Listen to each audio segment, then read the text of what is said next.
ಬಾಗಲಕೋಟೆ ಜಿಲ್ಲೆಯ ಬಾದಾಮಿ ತಾಲೂಕಿನ ಯರಕೊಪ್ಪ ಎಸ್ಪಿ ಗ್ರಾಮದ ಪ್ರಾಥಮಿಕ ಕೃಷಿ ಪತ್ತಿನ ಸಹಕಾರಿ ಸಂಘದಲ್ಲಿ ಹಾಗೂ ಸರ್ಕಾರಿ ಮಾದರಿ ಪ್ರಾಥಮಿಕ ಶಾಲೆಯಲ್ಲಿ 2025ರ 76ನೇ ಗಣರಾಜ್ಯೋತ್ಸವದ ಧ್ವಜಾರೋಹಣ ಕಾರ್ಯಕ್ರಮ ನೆರವೇರಿತು. ಶಾಲಾ ಮಕ್ಕಳು ರಾಷ್ಟ್ರಗೀತೆ ಹಾಡುವುದರ ಮೂಲಕ 76ನೇ ಗಣರಾಜ್ಯೋತ್ಸವ ಧ್ವಜಾರೋಹಣ ಕಾರ್ಯಕ್ರಮ ಯಶಸ್ವಿಗೊಳಿಸಿದರು. ಇನ್ನು ಈ ಸಂದರ್ಭದಲ್ಲಿ ಪಿಕೆಪಿಎಸ್ ಅಧ್ಯಕ್ಷರು ಕೆಡಿ ಮುರಿಯನ್ನವರ್, ಉಪಾಧ್ಯಕ್ಷರು ಎಚ್ಕೆ ಶಿವಪುರ್, ಸಿಬ್ಬಂದಿಗಳು, ಸದಸ್ಯರು ಆರ್ಎನ್ ಹಳ್ಳಿ, ಬೋಚಪ್ಪ ಬೂದಿಹಾಳ್, ತಿಪ್ಪಣ್ಣ ಕೆರೂರ್, ಬೀರಪ್ಪ ಹನುಮಸಾಗರ್, ಬಸಪ್ಪ ಅಂಗಡಿ ಹಾಗೂ ಶಾಲೆಯ ಮುಖ್ಯ ಗುರುಗಳು ಎಸ್ಎಂ ಭಂಡಾರಿ ಹಾಗೂ ಎಸ್ಟಿಎಂಸಿ ಅಧ್ಯಕ್ಷರು ಎಸ್ವೈ ತೆಮಿನಾಳ್, ಸದಸ್ಯರು ಪ್ರವೀಣ್ ಕುಮಾರ್, ಜ್ಯೋತಿ, ಶಿಕ್ಷಕರು, ಶಾಲಾ ಮಕ್ಕಳು ಮತ್ತು ಊರಿನ ಗುರು ಹಿರಿಯರು ಉಪಸ್ಥಿತರಿದ್ದರು.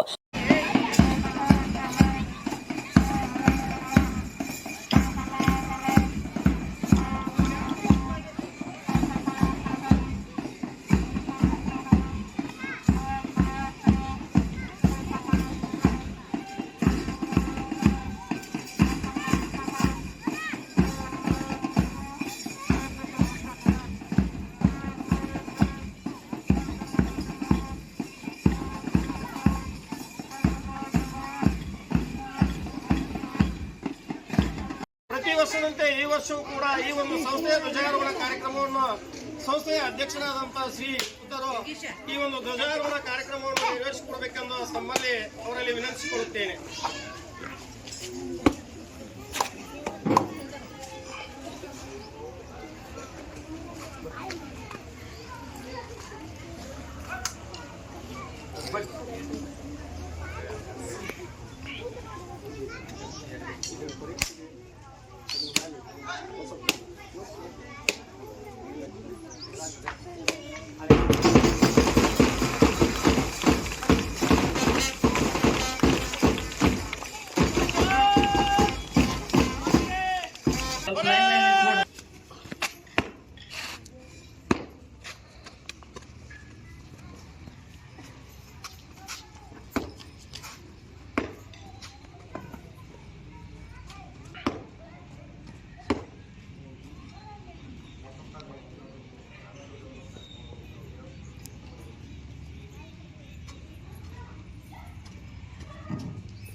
ಎಲ್ಲರೂ ಧ್ವಜವಂದನೆ ಆದ